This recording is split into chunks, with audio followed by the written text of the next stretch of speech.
nas casas ao longo dos caminhos.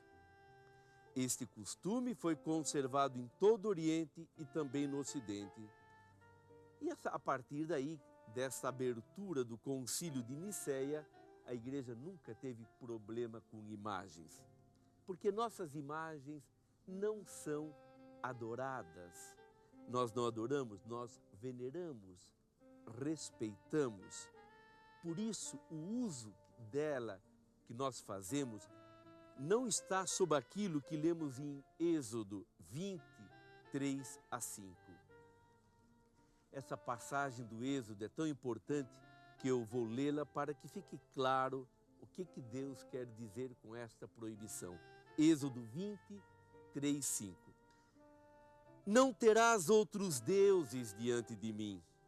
Não farás para ti ídolos ou alguma coisa que tenha a forma de algo que se encontre no alto do céu, embaixo na terra ou nas águas debaixo da terra. Não te prosternarás diante desses deuses e não os servirás, porque eu sou o Senhor teu Deus, um Deus ciumento. Então a ordem de Deus era muito clara: não terás outros deuses além de mim. Tanto no Êxodo como no Deuteronômio, a proibição de imagens refere-se a imagens dos povos estrangeiros que estavam ali ao redor do povo escolhido, e povos que tinham suas centenas de milhares de imagens, todos os deuses eram representados assim e eram adorados. Então o Senhor não quer que se tenha ídolos, que se faça dessas imagens um ídolo, um Deus.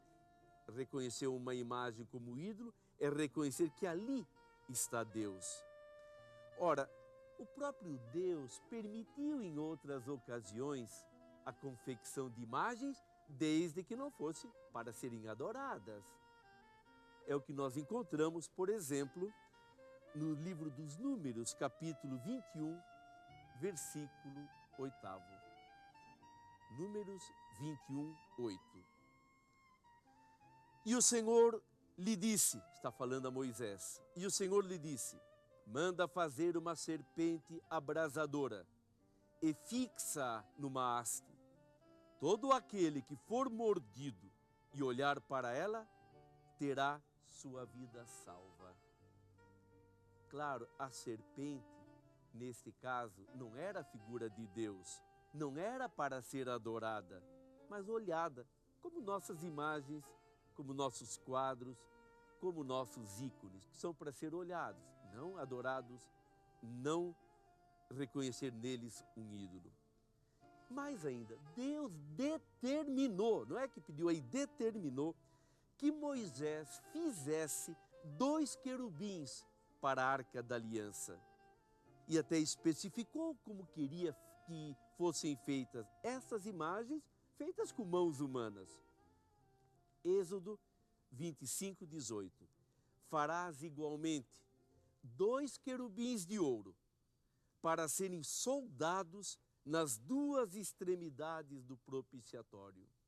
Então, o mesmo Deus que proibiu a adoração de imagens como ídolos, mandou fazer uma serpente de bronze, mandou fazer querubins. Por quê? Porque uma coisa é adorar, é reconhecer numa imagem um ídolo, outra é ter aquela imagem, aquele quadro, aquele ícone para veneração.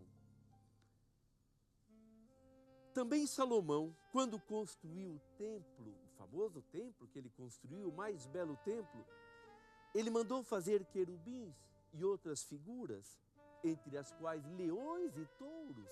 Lemos, por exemplo, você pode verificar isto no primeiro livro dos Reis, capítulo 7, versículo 29.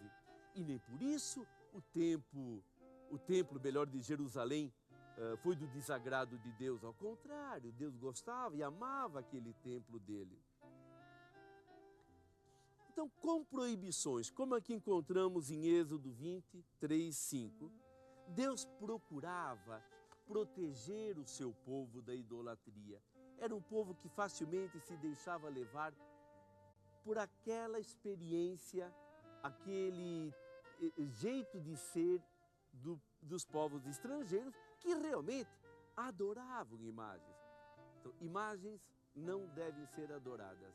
Imagens podem ser para a veneração, para um sinal de respeito. E é nesse sentido que os orientais olham os ícones. Eles têm os ícones presentes na igreja, por toda parte, toda a igreja. É quase que eu diria assim, forrada de ícones, e um mais belo do que o outro. Tem em pequenas grutas ao longo da estrada e tem também em sua casa. Cada casa oriental, verdadeiramente cristã, tem o seu ícone. Diante dele normalmente deixam uma vela acesa e a família se reúne diante deste ícone para louvar o Senhor, para agradecer os seus dons ou para lhe pedir alguns favores. Os ícones, pois, não os afastam de Deus, ao contrário, os ajuda a lembrar-se do invisível que em Cristo se fez visível. E a figura de Maria, em toda a teologia oriental, tem um lugar muito especial, justamente como mãe de Deus.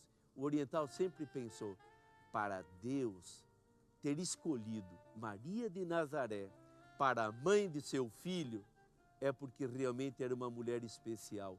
E era especial porque Deus a fez assim. Não foi ela que conseguiu, por seus méritos e forças, ser virtuosa, mas Deus é que a fez virtuosa, a fez pura, a fez santa.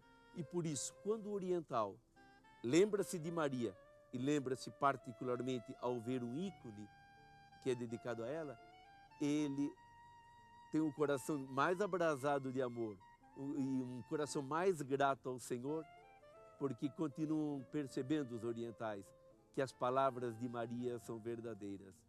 Ele fez nela maravilhas. Sobre isso continuaremos a meditar.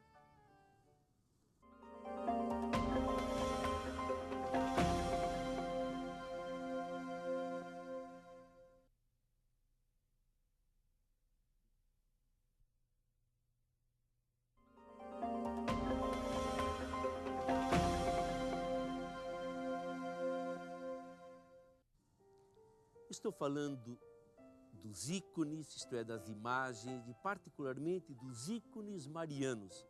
Nós sabemos que lá pelo século VIII, IX, X, houve uma grande perseguição aos iconógrafos, uma perseguição que tomou o nome dos iconoclastas, os destruidores de imagens. Eles achavam que as imagens nos afastavam de Deus, e se destruíram muitos